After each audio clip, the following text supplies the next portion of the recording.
20 hotel na miyembro ng Hotel and Restaurant Association in Pampanga o HARP ang nagsisilbi ngayon na isolation facility para sa mga umuuwing overseas Filipino workers o OFW. Ayon kay HARP President Fatima Orfinada, ito ang last option ng mga may-ari ng hotel upang hindi magsara ng tuluyan.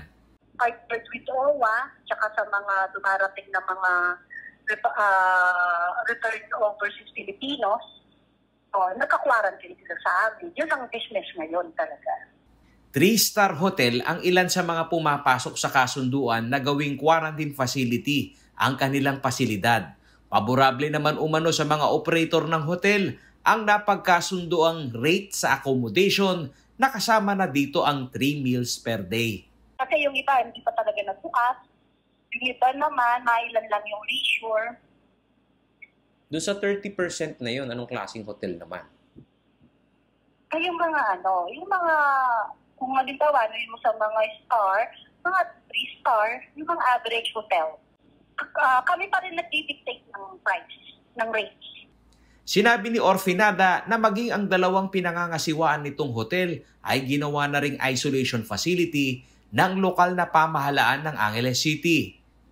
At sa ilalim ng guidelines, hindi na ito maaaring buksan pa para sa ibang parokyano ng hotel dahil ang mga persons under investigation o PUI at persons under monitoring o PUM nakasama sa close contacts ang mga idinadala dito.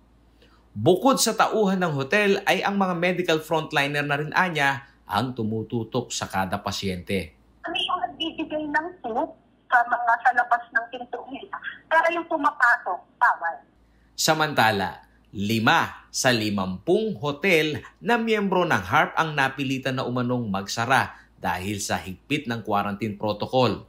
Sa inilabas naman na advisory ng Department of Tourism o DOT Regional Office 3 na pirmado ni Director Carolino Uy nitong March 22, sa ilalim ng NCR Plus Bubble, ang lahat ng DOT accredited hotel ay hindi maaaring tumanggap ng guest na mula sa Bulacan, NCR, Cavite, Laguna at Rizal.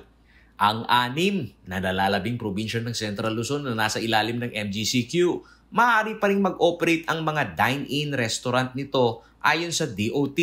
Limitado naman sa 10 katao ang maaaring magkaroon ng social events tulad ng kasal o binyag na nasa ilalim ng NCR bubble. Paolo G. Santos, CLTV News.